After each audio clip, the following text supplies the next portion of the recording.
আপনি দেখছেন Padma news 24.com এর রাত 10:30টার বিশেষ বুলেটিন ফ্ল্যাশ নিউজ। সাথে আছি আমি অনিন্দিতা প্রজ্ঞা। facebook.com/পদ্মা নিউজ 24 পেজ ফলো করে আমাদের সাথেই থাকুন। 2022-এ মাতৃহারা হয়েছেন প্রধানমন্ত্রী নরেন্দ্র মোদী। ঘটনার বেশি দিন কাটেনি, এরই মাঝে দেশজুড়ে লোকসভার ঝড় বয়ে গেল।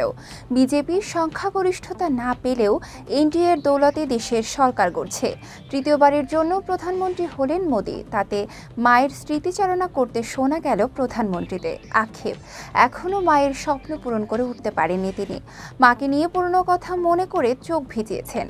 প্রধানমন্ত্রীর ছোট ভাই পঙ্কজ মোদীর সঙ্গে রাইসেন গ্রামে থাকতেন তাদের মা হীরাবেন মোদী। প্রধানমন্ত্রীর মা হিসেবে আলাদা কোনো সুবিধাও নিতেন না তিনি। প্রধানমন্ত্রীও মায়ের ইচ্ছাকে সম্মান দেখাতেন। মাঝে মধ্যে গ্রামের বাড়িতে গিয়ে মায়ের সঙ্গে সময় কাটাতেন। নির্দুনিয়ায় তাদের সেসব ছবি ভাইরালও হতো। তবে এবার নতুন ছবি নির্দুনিয়ায় ঘুরল না। এক সাক্ষাৎকারে পতিত পাবন মা গঙ্গার কথা বলেন মোদী। সেখানেই মায়ের স্বপ্ন পূরণ করতে না পারার আক্ষেপ করেন প্রধানমন্ত্রী। করোনা অতিমারি গোটা বিশ্বকে অনেক কিছু শিখিয়েছে। অনেকেই নিজের সবটুকু দিয়ে সাহায্যের হাত বাড়িয়েছেন। তাদের মধ্যে সালমান খান অন্যতম। কিন্তু ভাইজান নাকি লকডাউনে শাহরুখকেও টাকা পাঠিয়েছিলেন। সম্প্রতি এই খবরেই শোরগোল নির্দুনিয়ায়।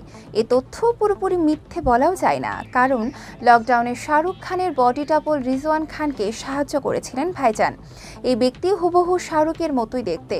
কিং খানের সঙ্গে বহু সিনেমায় কাজও করেছেন তিনি। অধিকাংশ অভিনেতারই বডি ডাবল থাকে। করোনার সময় দুবেলা ঠিকমতো খাবারই জোগাড় করতে পারতেন না রিজওয়ান। স্রেফ তিনি একা নন, এই অবস্থা হয়েছিল তার মতো আরও অনেকের। অর্থাৎ যারা বিভিন্ন সেলিব্রিটি লুক অ্যালাইক হিসেবে কাজ করে নিজেদের পেট চালাতেন, তাদের অবস্থা লকডাউনে শোচনীয় হয়েছিল। 2034 সালে এশিয়ায় ফুটবল বিশ্বকাপ অনুষ্ঠিত হবে। এই বিশ্বকাপ আয়োজনে একমাত্র বিডকারী দেশ সৌদি আরব। অন্য কেউ বিড না করায় সৌদি বিশ্বকাপ আয়োজন করবে তা এক প্রকার নিশ্চিত। তবে এখনও পর্যন্ত ফিফা বিষয়টি নিয়ে আনুষ্ঠানিক কোনো ঘোষণা দেয়নি। কিন্তু এর মাঝে ভয়াবহ অভিযোগের মুখে মধ্যপ্রাচ্যের ক্ষমতাধর দেশটি। অভিবাসী শ্রমিকদের জোর করে কাজ করার অভিযোগ উঠেছে তাদের বিরুদ্ধে। এই সংক্রান্ত একটি অভিযোগ লিখিতভাবে আন্তর্জাতিক শ্রম সংস্থায় দেওয়া হয়েছে। ব্রিটিশ গণমাধ্যম দ্য গার্ডিয়ান জানায়, trade union the building and wood worker international ILO-তে অভিযোগটি দিয়েছে। তারা বলছে, সৌদি আরবে অভিবাসী শ্রমিকদেরও ঠিকমতো মজুরি দেওয়া হচ্ছে না। শ্রমিকদের পাসপোর্ট আটকে রাখা থেকে নিয়োগদাতার অবৈধভাবে অর্থ আদায়, তাদের ইচ্ছেমতো কাজ করতে বাধা দেওয়া সহ বিভিন্ন নির্যাতন করা হচ্ছে।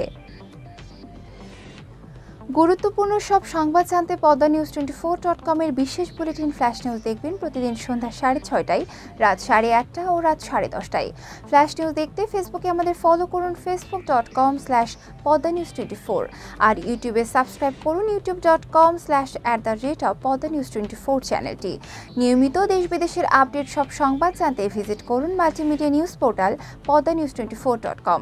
পরবর্তী ফ্ল্যাশ নিউজ দেখার আমন্ত্রণ জানিয়ে বিদায় নিচ্ছি আমি অনিন্দিতা প্রজ্ঞা। ভালো থাকুন, সুস্থ থাকুন।